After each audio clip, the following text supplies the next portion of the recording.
সাঁতার শেখার জন্য যেমন জলে নামা আবশ্যক, ঠিক তেমনই স্পোকেন ইংলিশ শেখার জন্য প্র্যাকটিস করা দরকার। Let's practice. চলুন আমরা কিছু সেন্টেন্স প্র্যাকটিস করে নিই। Bathroom sentences in Bangla and in English.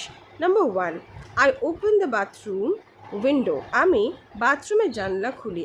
I open মানে আমি খুলি। কি খুলি? দ্য বাথরুম উইন্ডো, বাথরুমের উইন্ডো খুলি। Number 2, please pass the toothbrush. Please pass, please মানে হচ্ছে দয়া করে, পাস মানে দাও, বাড়িয়ে দাও। দ্য টুথব্রাশ, দয়া করে টুথব্রাশটা দাও। Number 3, the sink is clean. The sink is clean. The sink অর্থাৎ বেসিনটি, ইজ ক্লিন পরিষ্কার। The sink is clean.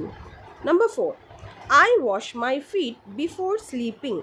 I wash অর্থাৎ আমি ধুই। কে ধুই? মাই ফিট আমার পা। I wash my feet before, before মানে আগে, স্লিপিং ঘুমানোর আগে, স্লিপিং মানে ঘুমানো। I wash my feet before sleeping, আমি ঘুমানোর আগে পা ধুই। Number 5, hang the towel properly. Hang the towel properly অর্থাৎ তোয়ালেটি ঠিকভাবে ঝুলিয়ে রাখো। হ্যাং মানে ঝোলানো, দ্য টাওয়েল টাওয়েলটি ঝোলাও, প্রপারলি মানে সঠিকভাবে। Hang the towel properly. Let's practice again.